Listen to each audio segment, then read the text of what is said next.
My name is Victor Mafigi Turatsinze. I'm a social cohesion trainer.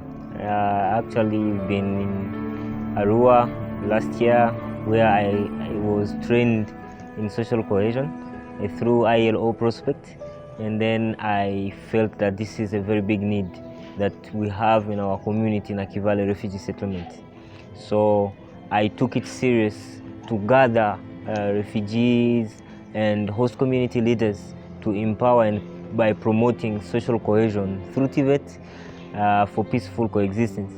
We have done a 3-day workshop, and it has been really successful, most especially on a personal level, the way the participants have been sharing the changes that is happening within them. It has been really outstanding, and we are really hopeful that these leaders who have been under the workshop are going to champion and promoting social cohesion within the whole community. They have made action steps, and we are going to follow up on them to see how best we can also support each other to socially coexist and make greater impact as we tackle the same opportunities, we share opportunities, we include ourselves in the employment area as we grow capacities to become much more employable as far as social cohesion is concerned. I didn't know about social cohesion, but by attending it, I realized there is a lot to do within me in order to be able to live and embrace different communities of people. So the experience I've had here has been a good one and a learning experience in the skills that I will apply rest of my life. Because before I used to fear to reach the Gambela community because of the language, and though most of them speak English, but the rumors that have been around is that these people, you know, they are really tough to train. We are dealing with a detainment, and there we are fighting trauma and educate the community using field. But according to that, it wasn't enough. This lesson was a best way to help our idea to move forward, because what if we are doing those detainment, we need the social cohesion. Now this young generation, we have to tune their brains, we have to turn their mindset. They live, because now apparently now they be in the same classes with nationals, and they themselves, they share resources.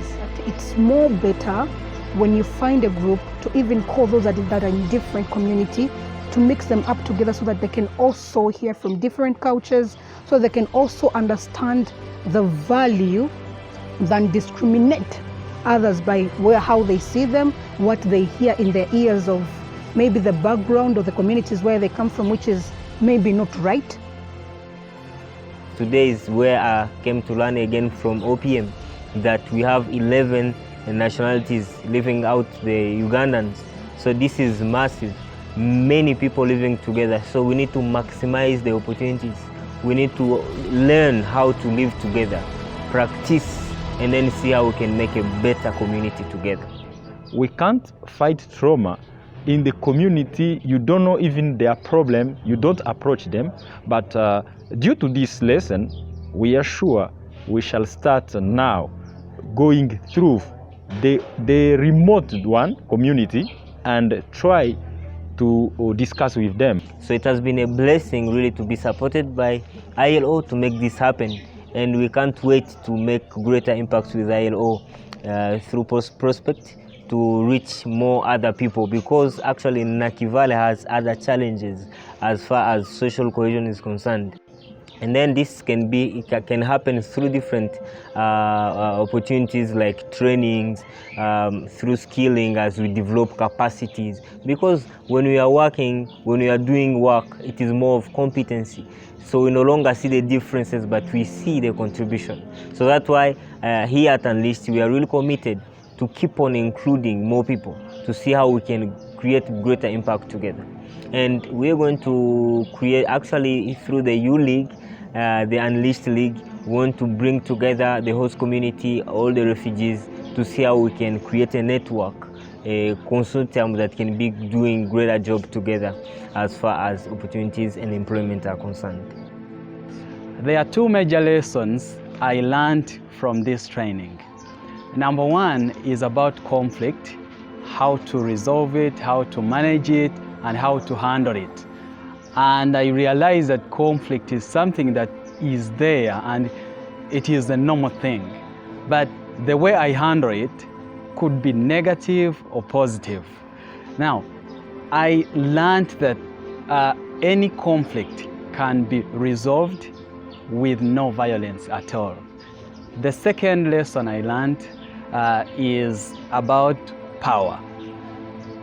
Learning the fact that each person has power is going to really impact me in focusing on developing myself, making sure that I can always use my power positively in the community. I have founded a credit union. We founded it last year in October, giving out loans to people, but we usually have monthly meetings of all the members of the credit union. Now, it is my role now to initiate that in our meetings we shall incorporate a program of training people the same lessons we have learned in coexistence and accepting people living together. We shall incorporate the lessons of social cohesion in our programs so that we don't only talk about finances, but we also talk about living together and the well-being of others. To promote the social cohesion in Naki Valley, I think we should start from us. The team which learned this, we need to spread it everywhere. Let us start from now, but we need partnership. It's very important. Either the host community or refugees. Together, we can come with a new concept. My experience on social cohesion was I have learned how to interact with different people with different backgrounds. Also we have learned how to become together and try to find the solution for our problems, which is ethnicity, race, lack of opportunity. And we also, as a Somali ladies, we don't suppose our cultural norms limited our power, our inner power.